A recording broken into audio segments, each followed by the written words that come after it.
All right, business nerds, happy Wednesday. We are live on Bookkeeping Beer and BS here. Let me get out. Oh, he's going to get the toy now. We're going to have an interesting show today because I got a 10-month-old crawling around on the floor by me. Just for some bonus entertainment value is what we'll call it. All right, let me get us live on the radio and then play some background music because that's just what you got to do if you got a cool radio show. Yeah, gotta dance to the intro. Yeah, we totally got to dance.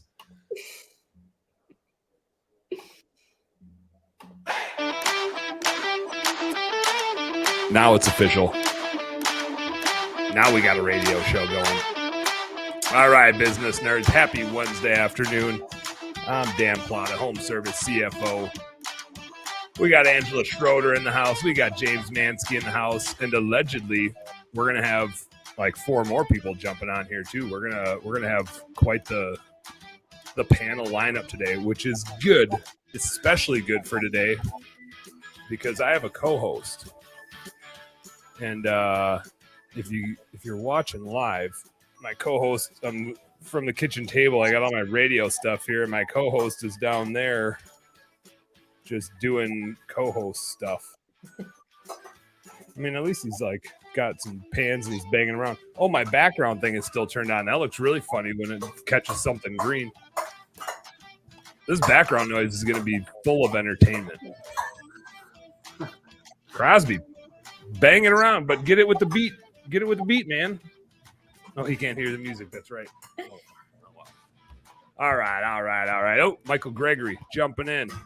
Michael Gregory is in the house. What's up, Mikey G? What's up? I saw Full House today, and I see, 2 awesome guests, but not full. I was going to say, Rob just texted that he might jump on. Dave said he's jumping on. I think Sean said he's jumping on.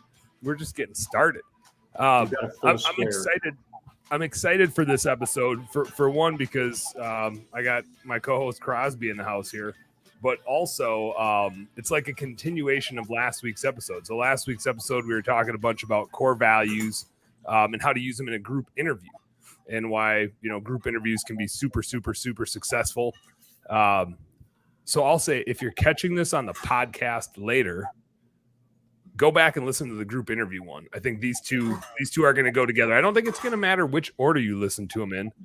And I apologize for the background noise. Crosby you can barely hear it. Crosby found the 2 loudest toys. He's got a wooden pretzel thing and a metal pot. Perfect. It's a non-issue, Dan. You're freaking out over nothing. You can barely hear it. Yeah. Barely. Well, it's fun for me. Then it's too bad you guys can't hear it. I was like, I can't even hear it at all. So. Blast. All right. So I want to get into it. And in group interviews, a huge element is core values. But I think we ought to step back and dive into core values, what they are, why you should have them, and then how to use them and how to make them fun. Because I think one of the challenges that I always had, and actually part of the reason I left the corporate world was it was just so corporate-y, right? It was just all this thing, and then there's this acronym, and then there's this thing, but it never had any emotion or purpose to it. And so core values to me for a long time fell into that camp of something that big companies do. And it was boring and lame. And they would read them to you and be like, here's what our core values are. And you'd be like, really? Because I don't see anybody behaving by these core values. It's just some shit we put on the wall. I did have one company that I worked for, a segment of a larger company where they were really good at their core values. And then I was like, oh, now it makes sense. The people here actually believe in their core values, and the leadership actually has a cool way to talk about them and reward them. And so as I got into this small business thing, I was like, man, how do I incorporate core values without making it seem super corporate?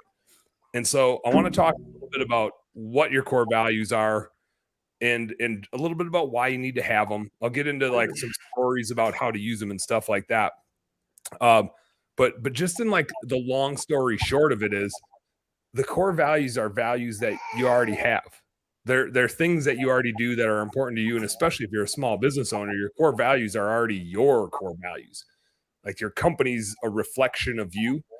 And if you're the leader of your business and you're trying to write core values that aren't core to you, you're gonna have a really hard ass time supporting and implementing those core values if you don't full-heartedly believe and behave them 100% of the time. So one of the challenges that I see people come up with when they're like trying to implement core values is they're trying to pick core values about what they want to be rather than picking core values that they really already have. I'm curious. In Blue Skies, we had a set of core values.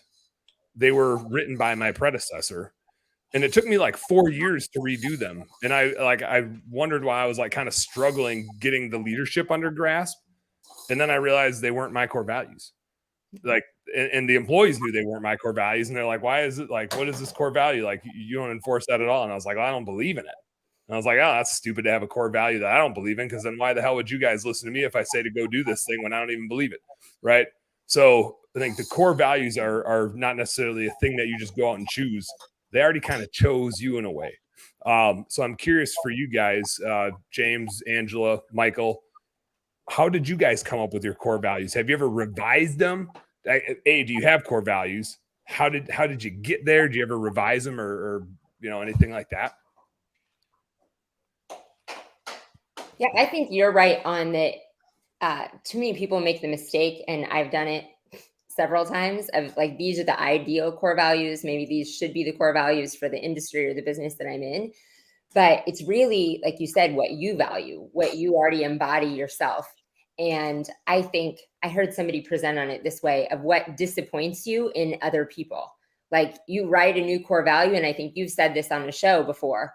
I'm like, oh, we realized this was a core value, when people kept not doing it. When you keep being disappointed that in expectations not being met, it's like, wow, that is a core value of mine, and I can't stand that we're not living up to it, but I'm not communicating it as a core value. Yeah, why isn't everybody reading my mind? What the hell's wrong with them? How can they not understand that this is important, even though I haven't told them it's important?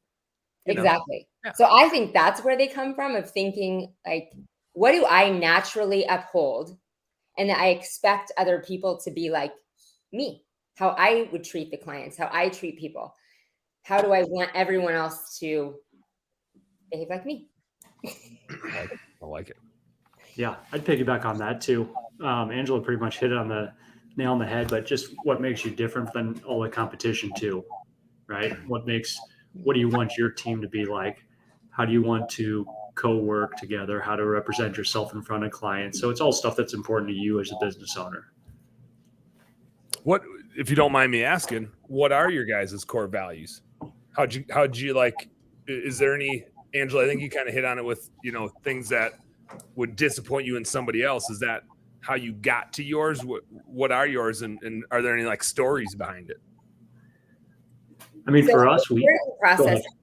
Go ahead. After you, Angela. We're redoing. I wanted an acronym, and I don't have an acronym, and I just kind of wanted to redo them anyway. I was going to get to acronyms next, so this is going to be a great transition. I love an acronym. Just because I think you can use it more every day, and like use the acronym, and then it reminds people of them.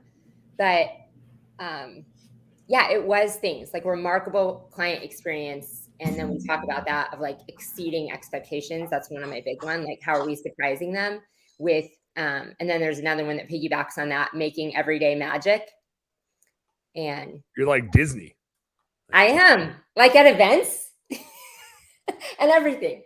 I like want every day to be magic for what someone's experiencing with us. We have other ones about culture, think bigger, like owning your decision, the entrepreneurial mindset and stuff. But I just think they're not the way I did them, except make everyday magic. That one makes sense. But the rest of them, I want to communicate better. We lost Dan. We lost the leader. So James, you're next. This is not going to be the last time I get up. He dropped his wooden pretzel thing into a baby bouncer deal. Oh, he's over here doing baby stuff, and he dropped his toy into that bouncer thing, and then just looked at me like, help. I had to get up and help him. Now he's happy again. He's eating a wooden pretzel. It's delicious, I'm sure. Probably tastes like a regular pretzel, actually. Michael, what core values you got? How'd you come up with yours? Yeah, so I've been on like this full career journey with core values, starting in like corporate America, then moving to franchising with Neighborly. Neighborly like lives and breathes their core values. It's like rich, I think is what it is, like respect, integrity, customer focus, and having fun in the process. Forgot. So they got an acronym. But the challenging thing about a franchisor, especially like a conglomerate, is you have franchisees and they don't have to live these core values. So it was kind of like just this thing that the corporate office lived and talked about.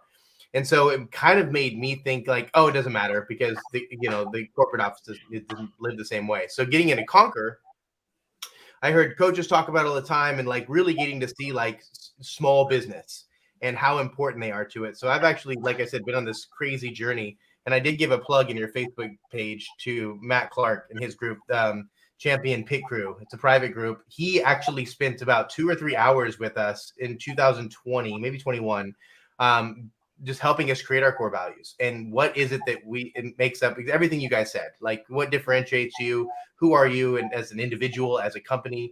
And we went through this incredible like journey with Matt, and he spent a ton of time with us and really helped solidify who we are. And we use it in literally every aspect of our business. We use it. It's the first interview with every single that applies for our job before they even like talk about how to do the job. It's about how do you fit with our core values. All of our company awards are around our core values. We talked a little bit this morning, Dan, about core values and like doing things with them. So yeah, I mean, it permeates every single aspect of our business. And I've really come full circle to believing that it is who you are as an organization. It's your identity and how you're recognized, and you need to embrace it, because once you do, and they're really truly who you are as an individual and as a company, the culture in your company is going to radically change immediately. It totally does. And it's super fun when you see employees like living them, but then referencing back to the core value of like, oh yeah, we got to do that. Feels so good. Can I talk about radical transparency right now? Like, you absolutely can. Please do. Yeah. So it's really cool to see that happen in real life. Yeah, it's super cool. And it's also how you confirm, because so many times as small business owners, we're like, I got these people that work for me, but do they just work for me? Like, are they just here because I sign a paycheck for them? Mm-hmm. Or do they really believe what it is that I and what we need to believe? And how far are they willing to go to like to implement these things, to have the back of these core values? And so it's so cool when you see them embracing the core values and making business decisions based on the core values, and being able to come back to you and be like, hey, Dan, here's the thing that I did. And I didn't ask your permission because it said so right here, right? I knew exactly what to do. And then instead of you like having to question whether their heart's in the right place or their mind's in the right place, you just get to be like, oh, like you're part of my tribe. Mm-hmm. You know exactly what to do.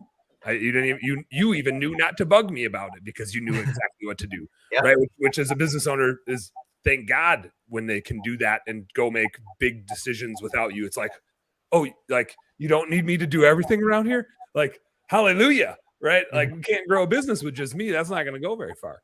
So I love that. And Angela, I love the acronym. I think the acronym is huge.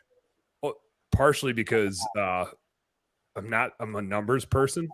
And so when you start getting into letters, they're hard.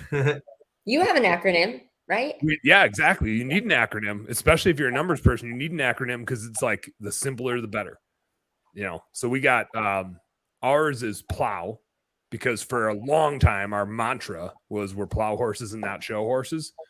We do other people's dirty work. No matter which business we're in, we do the hard stuff that nobody else wants to do, whether it's bookkeeping or recruiting or window cleaning or pressure washing or maid service.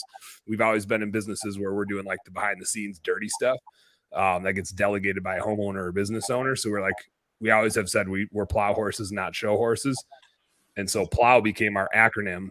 And so part of it is like figuring out what that mantra is in an acronym that can make sense and has some meaning to it.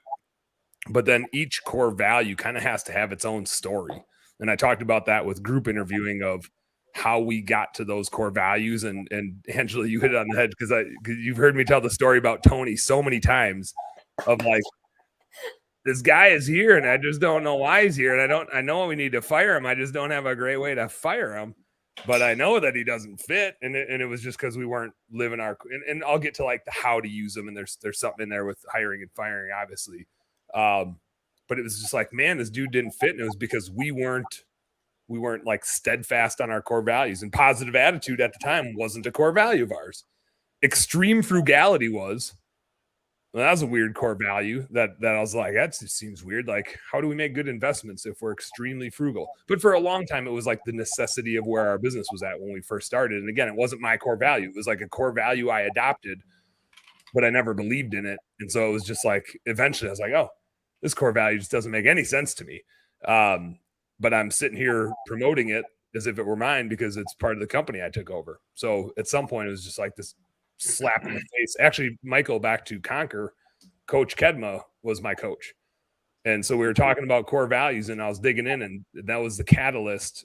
I brought up the Tony situation, and she's like, well, what are your core values? You must have a core value that he's not abiding to, right? That clearly tells you should let him go. And I was like, we don't. And that's the problem. We don't have anything that says, if you suck, you can't work here.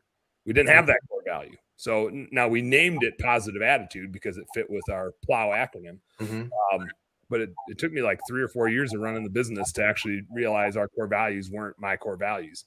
And so extreme frugality is not a core value anymore, right? No, not at all. Okay. All right. Because I don't know how many companies have that, like extreme, like that was a Mike Dalkeyism from when like we first started. That was one of his core values. I don't know if it's still one of his core values or not, but at the time that was. Well, it's kind of your core value. I mean, I got to hang out with you in Nashville and got to experience the extreme frugality. I mean, within reason, extreme frugality in that I'm not going to go buy a $10 beer because I'm going to go buy 5 $2 beers. Yes. Still spend $10. Still spend $10, you know. James, what are your core values? How'd you get to yours? You know, we recently redid ours about 2 years ago. Let me hit on that though. What was the trigger to redo them? I think it was just to start a new leaf, a new chapter.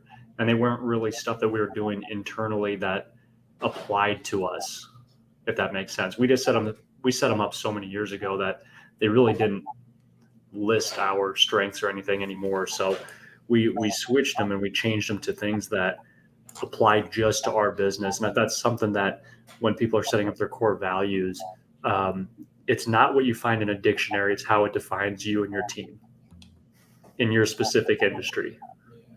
Right. So for us, I mean, accountable means a lot of different things to a lot of different people.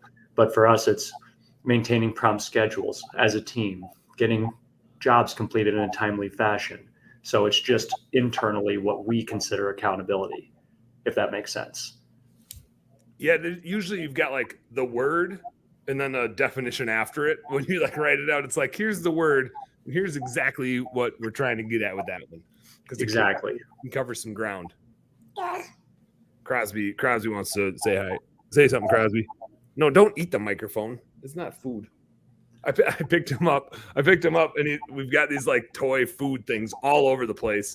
But his new game, I don't have a core value for this one. His new game is like you pick it up and give it to him, and he immediately throws it down and then like looks down like, okay, pick it back up so I can throw it back down. And he is the claw. You know, like you can go play those games where there's a claw and it goes down and gets a stuffed animal. He is the claw. Like he throws it down and then you just do one of these and you just tip him over. And then he comes back up with the toy. And you can already see how this goes. It's just like that. It's endless entertainment, except he missed it that time. No, James, I think that's a good point though, is like the core values are probably more like a written out thing. And then you're just trying to find the word that hits it the best and maybe fits into an acronym so that it's easy to remember and easy for your employees to remember. Exactly.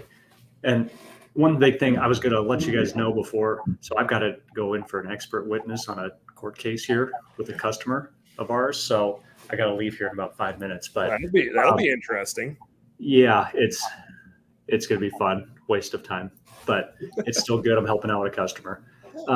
Outside of that though, one big thing that we've been doing for reviews and even 30-day, quarterly, annual is we'll lay out all of those core values too. And we'll let the team member decide, okay, which one do you think you do the best at? And which one do you think needs the most improvement?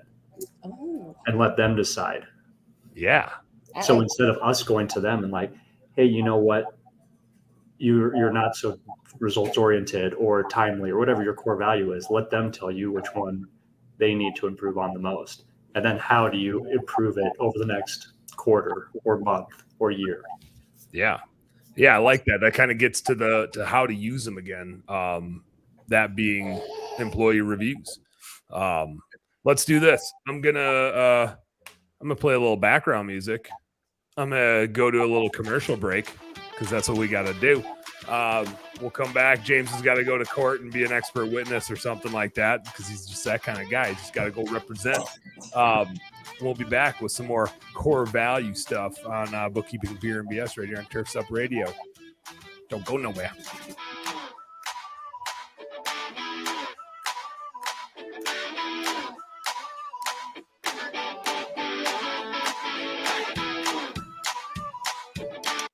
True Fuel is a high-octane fuel precision engineered for your 2- and 4-cycle equipment. They use the most advanced synthetic lubricants and stabilizers in an ethanol-free fuel, improving performance, protecting your equipment, and saving you time. That means easier startups, smoother idling, and quicker trigger response, plus extended life for all of your equipment.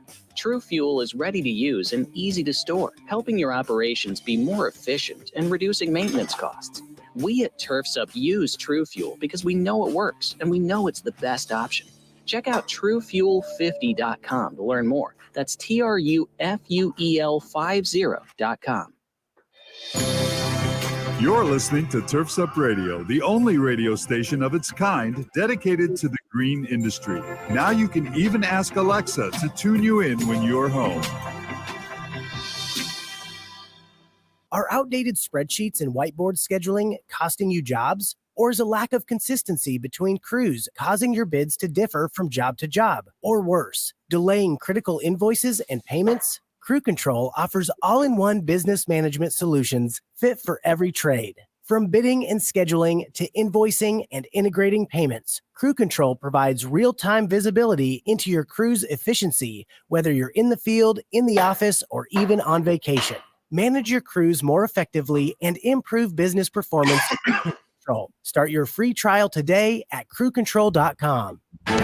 From the East Coast to the West Coast and around the world, here's to all the women in the green industry. Turfs Up Radio, your industry, your station.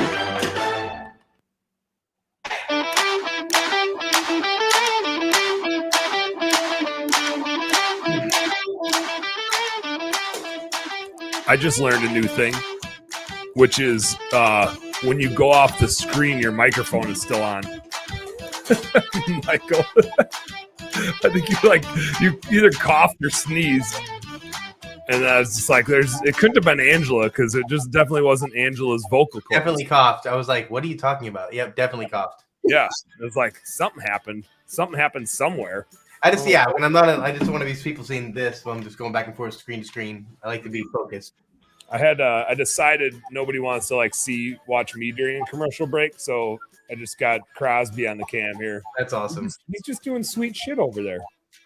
Like he's got everything a boy could want. But usually he wants to be here chewing on this microphone. So go figure. Go figure. Maybe someday he'll have a radio show. Time will tell. Let's keep talking some core values. I'm excited. Rob said he's going to jump on a little bit. Still don't know where Sean and Dave went. They just ghosted us. We're going to have like 20 people on. Now, I think what happens is if somebody's like, oh, yeah, I can jump on, and then 20 other people are going to jump on, they're like, oh, I don't need to jump on. There's so many other people jumping on. And I'm like, I've been there. The more the merrier, unless you screw up the box. If there's 6 people and you're the 7th person, get out of here. I'm screwing it up right now. I'm the odd one on the bottom. It's weird, but I'm staring at an awesome beer right there. It's okay. Hey, Dave just came to bail you out. There we go. I don't know what time it is. I thought it was starting in like 30 minutes. Dave has been texting me at 1 a.m. for like weeks in a row, and like I agree he doesn't know what time it is. I have no idea. He's not just like a time zone or two off. He's working on China. Okay, he literally has. So what happened is Arizona does not observe daylight savings time. And when this happened, I was with Dave when it happened, and he still. Yeah, so this was a different time for him. Yeah, we were in Florida, right? And Angela was talking about daylight savings all day. At the end of the day, I go, oh, it's daylight savings. She's like, I've been telling you all day. I was like, everything's at a new time for you now. Every So- show is at a different time because everyone else changed and you did. Yeah. So my bad. Anyway, I still don't understand how that's an excuse for him texting me at 1 a.m. But okay. So hear me out. Like, okay, so even I have to, Crosby says, I know I have to choose Pacific time or Mountain time, and sometimes we're Pacific and sometimes we're Mountain. Like right now, Michael and I are in the same time zone, but the program I use textedly, I can't choose Arizona, so I have to schedule it for 11:30 a.m. and then, but that means 12:30 there, and I'm thinking a.m. So anyway, I just gotta figure it out, I suppose. yeah, Rob mentioned too. He's in the comments. He said Dave keeps texting me at 3 a.m. Yeah, because I suppose he's an hour ahead of me. So yeah. Oh well, we forgive you, Dave. Right. So I just jumped right in the middle of the show. So what am I missing? Now it's better. We're implementing a new CRM. We sent an email blast out to try to get like payment portals out to people, and the email didn't fill in all the text prompts. Yeah, tell him, Crosby. You tell him. Okay, don't tell him. I'll keep talking. We sent out an email with a bunch of like text prompts, like first name, last name, business name, blah blah blah. Well, it just emailed out the damn prompts. It didn't fill them in. So a bunch of people, like 200 some people probably 400 people got the same email with just in bracket prompts asking them to set up a client portal. It looked so spammy, and it was like, yeah, new CRM. Everybody, at least all of our clients are business owners with CRM, so they're like, oh yeah, been there, done that. But man, we got some funny reply emails to that one. Michael, I'm sure you sent something out like that where you messed it up. I'm sure we Something? all have. Oh yeah, I don't think there's a something that I've sent out. I mean, I don't think I need more than both hands. Like, oh, that was dumb. Yeah. I always try to do a test one, and every now and then you forget, right? But Mhm. Oh, I've done webinars when I was in franchising. The most embarrassing moment was not a core value topic, but 400 people sent the wrong link out for the meeting, and then all of a sudden, with 300 people waiting in the wrong place, I'm like, well, this is dumb. Sorry, 300 people. My bad. We've all been there. Yeah, it happens. It happens. There's not a core value for that, because if you wouldn't allow that, then what would we laugh about? Check your work. Slow down. Nah, but then you miss the fun stuff. Yeah, that's a great point. well, it's like when you go camping and everything goes right, you don't remember the camping trip, but you remember the ones that things go bad, right? You don't tell stories about when things go right. You tell stories about when things go wrong. That's what you reminisce about. Type 2. Absolutely. Type So 2 bring it on, right? Yeah. So Dave, we're talking core values. We kind of went over what they are and like how to draft yours. I want to get in a little bit to like the why and the how to use them. So I think, and we touched a little bit on it, but I want to dive deeper. The big why to me is you need to know who fits and who doesn't fit, right? And so back to my Tony story that I always like to tell about the guy who broke the screen over his knee and threw it in the woods. And that was the time I finally fired him, after kind of like half letting him go the year before, and then eventually like totally firing him that time. But we just didn't have a core value to fire him. And if you don't have a core value to fire somebody like that, you also don't have a core value to know how to hire the right people that are going to be a good fit to your culture. So I think the biggest why behind it all is you've got to find people that like are your people, and it's your business and they're your core values. So you got to know who's in or who's out.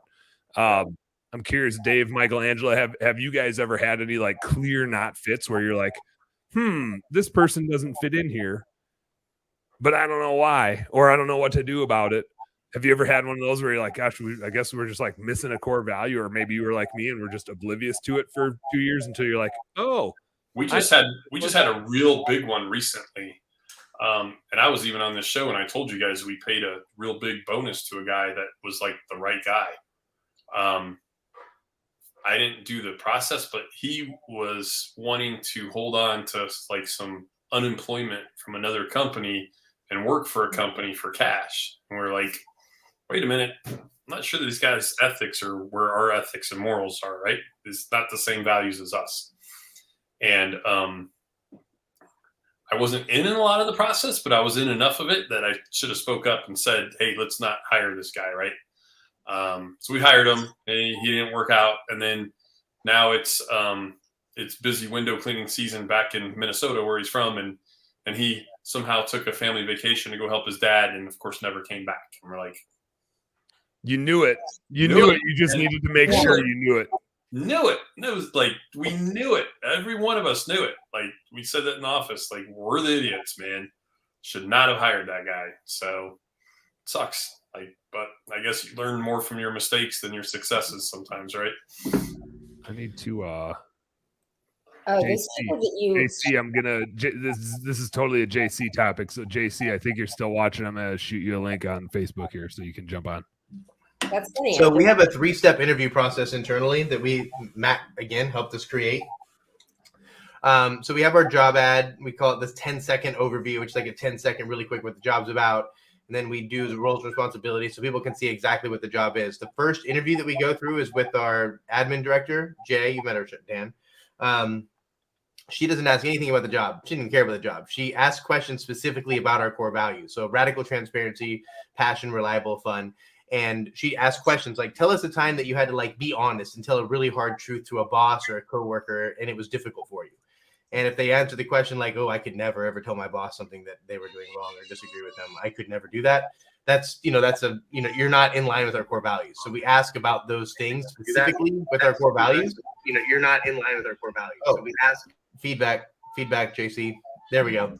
So she's, I call her a gatekeeper. She just gives a yes or a no and then sends the recordings or Otter of the interview. So if she thinks somebody's on the fence, I'll go back and listen to it. But 99 out of 100 times she's spot on. So the people that we could do for the second interview, have already passed our gatekeeper, just culture interview, core value interview. And now it's about the job itself. Hey, how come you guys aren't giving JC a hard time for showing up late like me? I messed up the rhythm too. Now it's like a 3-2. Come on, man. I was like, Yeah, man. JC. Now we need Rob to jump on. Damn it, Rob. Now it's Rob's fault because Rob's supposed to. Here goes Michael. Here we go. I'll get off camera. Now we're back It's a to radio show. I've got a face for radio. JC Chanowski, welcome to Turfs Up Radio. I appreciate you guys. Thank you. I don't have a separate camera for Crosby. Otherwise, he could just have his own spot. I just don't have a separate camera. Yeah. You're teaching him the ropes early, man. This is nice. I think he's ready for a nap. I think he doesn't like to snuggle. And so the old snuggle move tells me it's probably nap time. So I got an idea. Why don't you guys go for like 10 minutes and I'll be right back. I'm going to go put this guy down for a nap.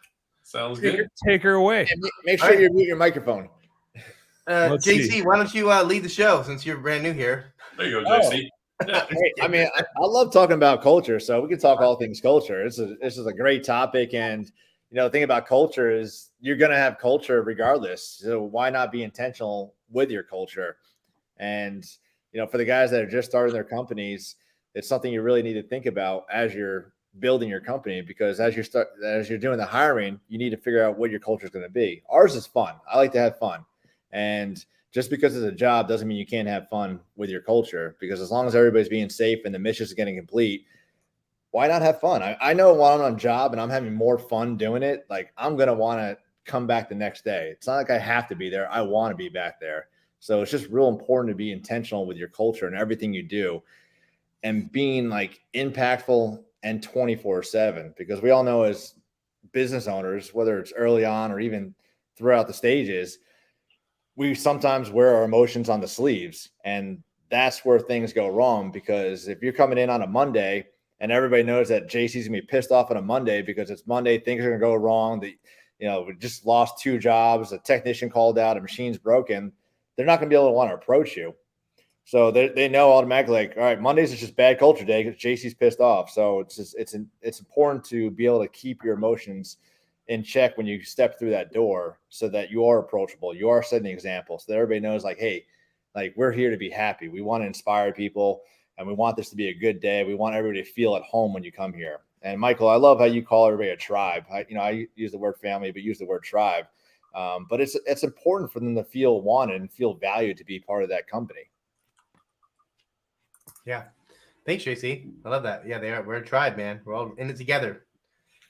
So, Michael, I'm wondering how much of all of your awesome knowledge was just dumped into JC's brain, and now that's pretty cool to see. I would give myself less than 3%. Less than 3%. Come on now. 2.73. I stopped drinking because of Michael. You know what? It's when you're just around other awesome people, it works out. So that's really cool to see. It is. It's important, as a community, as a collective, as a whole, that we can lift each other up and provide good examples for ourselves and for our teams. Because I found out recently that we think that we're doing everything right, but until somebody tells you, you're going to continue going down that path, whether it's good or bad. So we did a company culture survey and sent it out to everybody, and we did really good overall. The one thing that we found that we got a 7 in, which was the lowest score, everything was 8, 9, 10, was communication. And it turned out we were just communicating way too much with the team, that they were getting frustrated while out on the jobs, that Slack messages were coming through and things thought we were doing good by praising them and sending them like attaboys and good jobs.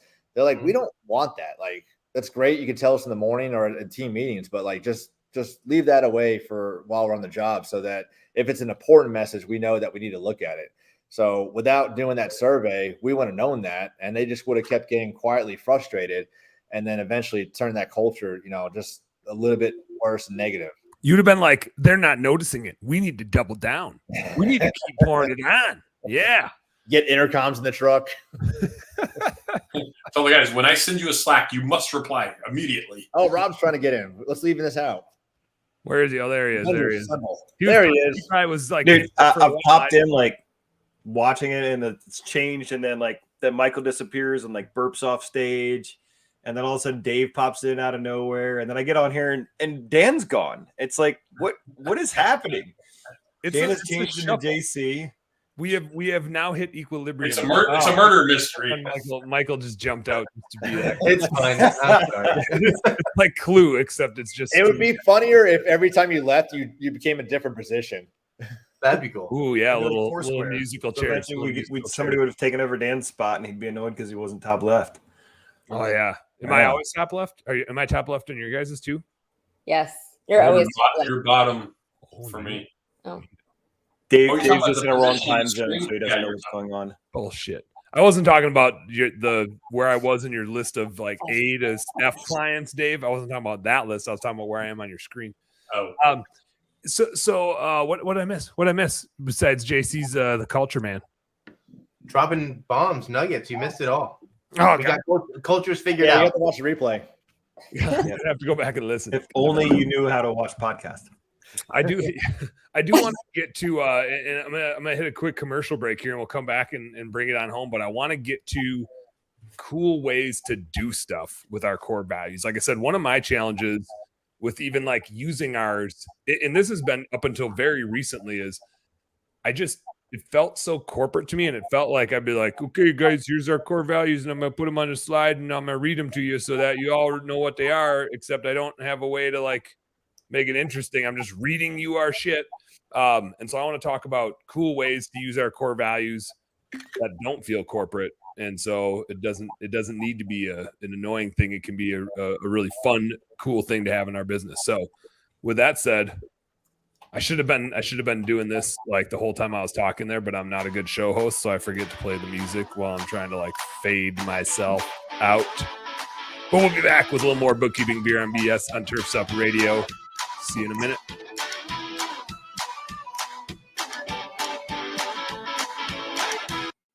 Have you considered artificial turf?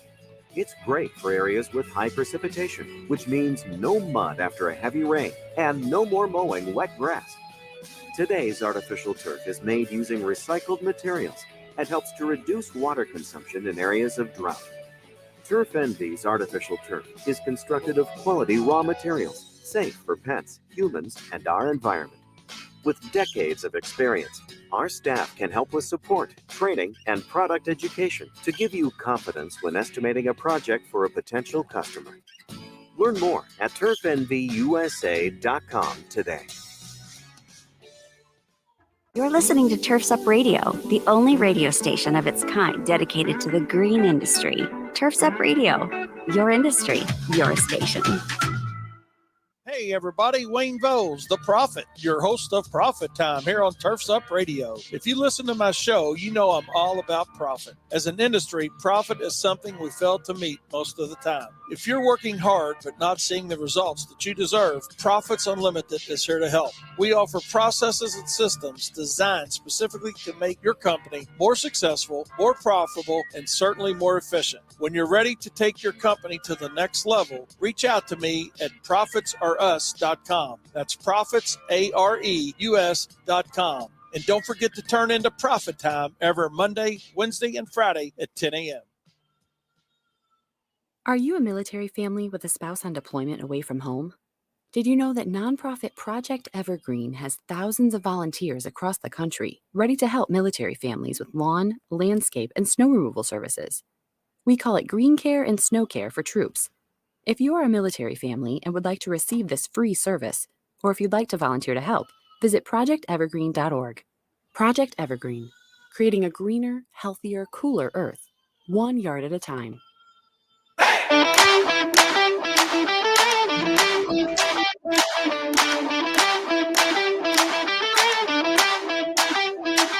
All right, business nerds, we're back.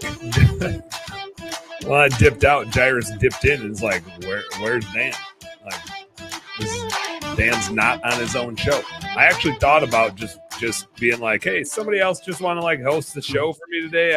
Angela does a really good job because I was gone last week and I watched the show and it was way better than when I did it. So I nominate Angela.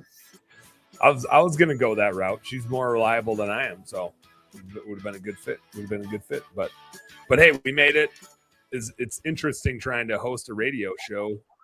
I think Crosby maybe stopped crying. When you got like a screaming kid that doesn't want to lay down for a nap but needs to. I'm probably the same way if somebody tried to get me to take a nap. So, I can relate. Let's bring it on home here with some fun things we can do with our core values. I'm gonna hit one off the bat, and this kind of came from my exercise when I was in Conquer and talking with Coach Kedman. We were like going through the process of revising our core values. And so she was like throwing some good prompting questions, and she's like, but where are you going to put them? Like, how are people going to know? And one thing that struck me, I don't remember exactly how it came up. One thing that struck me was we always listed our services on our shirts. And then I realized everybody already, whether they're an employee of ours or a customer of ours, they already know what we do. And so it was like a light bulb moment of, and Simon Sinek, I've read his stuff and I have seen his TED Talks and listened to his stuff. And he always says, it's not about what you do, it's about why you do it. So why on our shirts are we listing what we do? We should be listing why we do it. And so after we redid our core values, that became the thing we put on our shirt was our core values, because that's why somebody's hiring us. Not about what we do, it's about why we do it.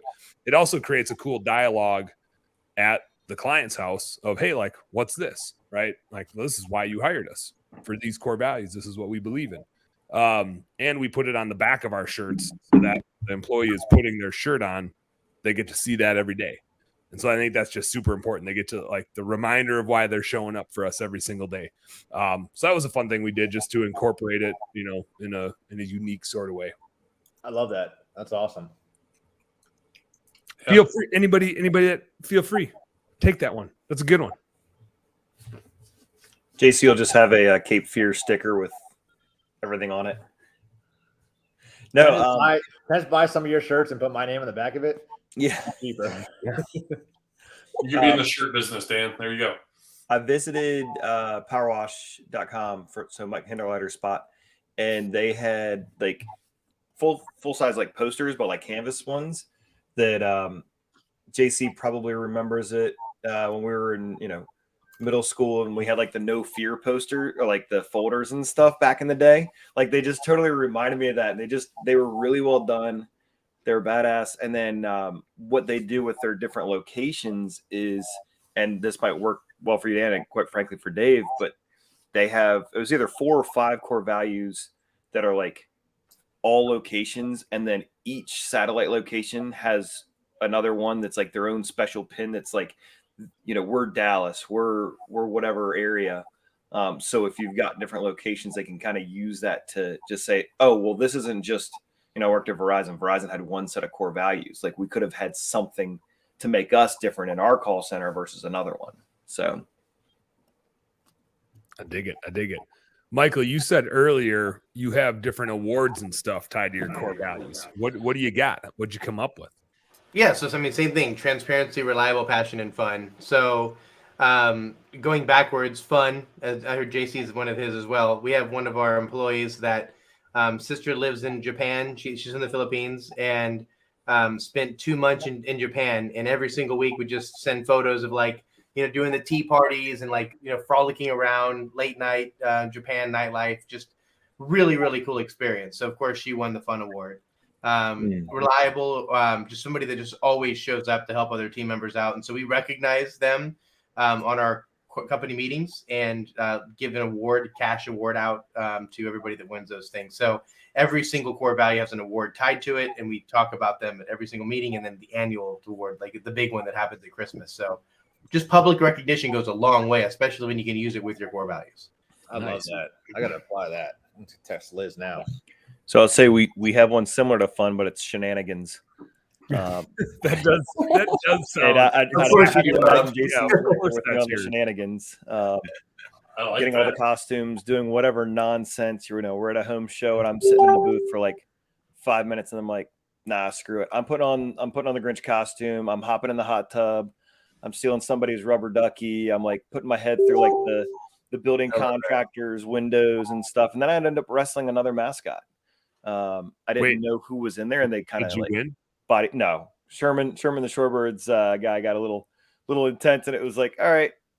I didn't want to like really fight, but I mean, we could try this again now that I know that you're game for this. Yeah, now that I know the level of intensity you're going to bring to this. Yeah, I don't got it all on video because why not? And then Rob, this would have been your next 7-figure YouTube video, man. You missed your opportunity. Well, we had Brian, my sales guy, JC, met him when he turned 40. We put him in the Buddy the Elf costume, and we're like, all right, roof or highway, and he's like. He didn't like heights really. No, it's not a choice of either or, it's which one's first. So he had to wear a honk on the 40 and he had to stand out on the highway until he got the honk and then be on the building. Yeah, lots of fun. That's why you know it works there. For highway. First. Hey, he brought the Olaf costume to work too, so that was fun. Well, that's a good one. Yeah, we just Michael, to the like tying awards to it, we just started doing that. And this last month was the first month we did it. We have about 20 bookkeepers. And so one of the things we're trying to think of is, do we do, and we also have a recruiting department. So we're like, do we do core value awards just within the bookkeeping department, or do we span it across the company? And then how often do we do it? Like each month, do we give an award for each core value every month, or do we like pick one and give an award for that one every month? And so what we ended up doing for now is on the bookkeeping team, we actually have 5 awards because we have one for plow for whoever has the highest production rate, whoever's the most plow horse, and then we have one for each core value. So the bookkeeping team, we give all 5 awards each month.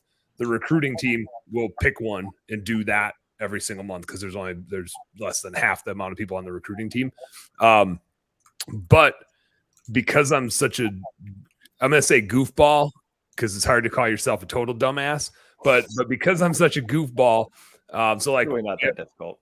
Yeah, you're right.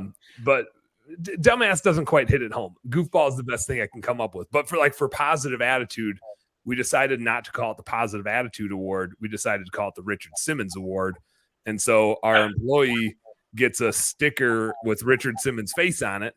And so they can put that on the back of their computer. It's like we picture it like a college football helmet. They all get the stickers for like different accomplishments on the back of their helmet. So the back of our computers are going to be, kind of like a college football helmet, just a bunch of stickers of goofy stuff. So we got the Richard Simmons Award for Positive Attitude. We got the Labrador Award for Loyalty. We got the Foam Finger Award for Ownership and Accountability, as in like I fucked that one up. Like putting your finger up, taking credit for screwing something up and then getting it fixed. Because we do want to like praise people that acknowledge their mistake, own it, and fix it. Because I like the worst thing to me is when I find out about a mistake from a client.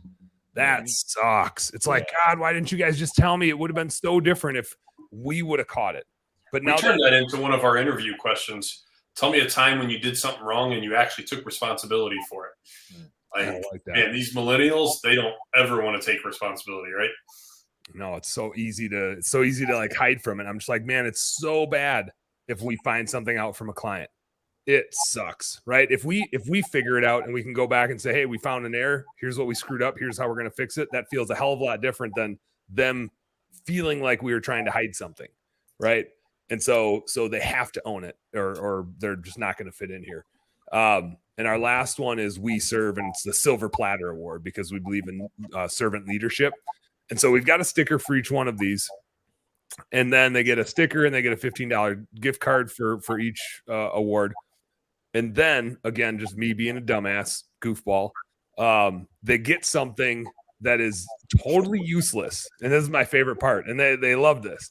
I love because it. we're a virtual company. So they get the company parking spot, or they get the corner office for a week, or they get to work from home, or they get casual Friday. They can choose whichever one they want. We're gonna like assign. We're gonna assign one of those to each award, and then we're like, hell, you could choose whichever one. You can't have all four of them, but you can choose whichever one you want while you're the award holder. And they just love that because they're just so irrelevant. I think JC and Angela get the Shenanigans Award. But so the best part about it, and we talked about this with group interviews last week too, is stories are the most important thing in your business. Stories sell, whether it's your salesperson's stories or your stories during an interview, or the story your employee tells to the customer while we're out there doing the work. Those stories are the memorable part of the business. And so each of your core values has a story. And if you're just like reciting your core values to your employees, they are not going to remember it. Even if you do have a sweet acronym, like we have PLOW, it's pretty, that's a pretty easy thing to remember. And so hopefully they can remember what our core values are. But I realized a deficiency, and actually JC, Angela, Michael, when we were all down at Sales Boost, when Tommy Mello was up there talking, he talked about that, how your employees need to be able to tell your story. It can't just be your story and they don't know what your story is. And so they're telling their own story to the customer. They need to be able to tell the company story. So I was like, oh shit, I haven't been telling this story to our employees. They don't know why positive attitude is a core value of ours. They don't know the Tony story that I've told on this show before about the snapping the screen over his knee and throwing it in the woods. And so each one of our core values has a story. And so having those awards, Michael, to your point earlier, it's such a unique and way more interesting way to talk about your core values with your team, because it's just boring if you're sitting there like, hey, here's our core values, and just everybody, y'all got to write them down 30 times so you remember. If you can tie it to a story that's memorable, and then each month or whatever cadence you use, create a new story around it, right? When you give those awards every month, there's a story that goes with it. There's a reason that person got that award. And so every time you get a unique way to tell the story about why that core value is important, and it does two things. A, you get a chance to do some recognition, which goes a long way to building your culture. But B, you get this really sneaky, subtle way to talk about your core values and keep reinforcing the things that are super important to your business. And that was the thing that I struggled with because I was so bored with it. I was like bored with my own core values. But now that we get to do it in a fun, engaging, silly sort of way, it's so much more fun to talk about our core values that way. So I'm all about it. What, anything else you guys do that reverberates back to your core values that's like a unique way to position them to either your customers or your employees? Anything like any events or anything that comes to mind? I mean, I don't know. In my company, I don't feel like we do nearly enough. But I do know we do a nice end of the year party. And one of our values is to be a giver, not a taker. And I don't know if you guys know me, but I do like to give. And hashtag 25,000. Yeah. And so we give like their top three, whoever works the most hours over the previous year, the top three guys get their gas paid for them for 6 months, personal gas. And obviously gas has gotten really expensive. So our guys, like, they kind of covet that and they work hard towards it. And it's really cool seeing them kind of fighting for stuff like that. So that's kind of our giving back to our guys' spirit and attitude. And it's nice to see that, that goes down through our company as well. Is there in writing a core value that says we value working harder than the next guy? Like, is there a core value tied to that you like reflect on with that? Or is it just one of those like unwritten core values of we always want to be rewarding the people that produce? Ours are more people first, being a giver, not a taker. Mm-hmm. And like, I feel like if you put others first, then I don't really have to talk to you about working hard. And some people truly have their own pace, and I'm okay with that. Like, we have some older people who work for us and they're just slow, but they're consistent, right? They show up every day. Like, I'll take that over them working their tail off and being exhausted. So, I don't know. Michael might steal them from you because one of his core values is reliable, I heard. So might hijack. Dave, I will never steal one of your employees unless I ask first. Sure. Then it's not stealing. So I feel. I'm just implementing something that I learned from Jonathan Maynard, and I learned it at BBB and then didn't do it when I was going to. But he does rewards core values and recognizes them, has the team members do it. So like you do shout outs to your team members, recognize when they are exemplifying a core value. And so it reinforces it in them because they're having to see what a core value looks like and give shout outs to each other. And the person that gives the shout out and the person that exemplified the core value both enter a drawing for a gift card. I'm totally about to text our team chat and say, hey guys, reminder to submit core value awards for this month. Cause that is I think we meant to do that and didn't push it nearly hard enough to say, like, we can pick, but we want you guys to recognize your coworkers and nominate them for the core value awards, not just have it be something the managers choose. So that was something you guys were talking about earlier on in the podcast too. I mean, letting them rate each other in those core values, in those areas, even for, rocket fuel GWC kind of deal. That gives it the opportunity. So it's not just what I'm seeing. We did sit downs with everybody. And this one guy that, from a leadership standpoint, like me, both my sales guys, the service manager, the office, we all thought this one guy was like a total like slack guy. And he just goes out and like everybody's, oh man, I love working with him. He busts his butt. Like he just works super duper hard. And we're like, he literally mopes around the shop all day or like in the mornings, like just trying to not be paid attention to. And it was really, it made me wonder, like, how are we missing this? But also, like, I'm really glad that everybody said this because now we know that, this guy Grant is better than we thought he was. Yep. And with that, I got to roll to soccer practice or soccer tryouts. Want to say hi to everybody? No. Too late. You already did. This is the one that used to be back of all the videos, but now he's like big. Yeah, they gotta grow up. We should set up like a kids podcast one night and just watch the kids go. Yeah, let's bring all of our kids on and let them run the show. But we should have them mock us. Yes. Yeah.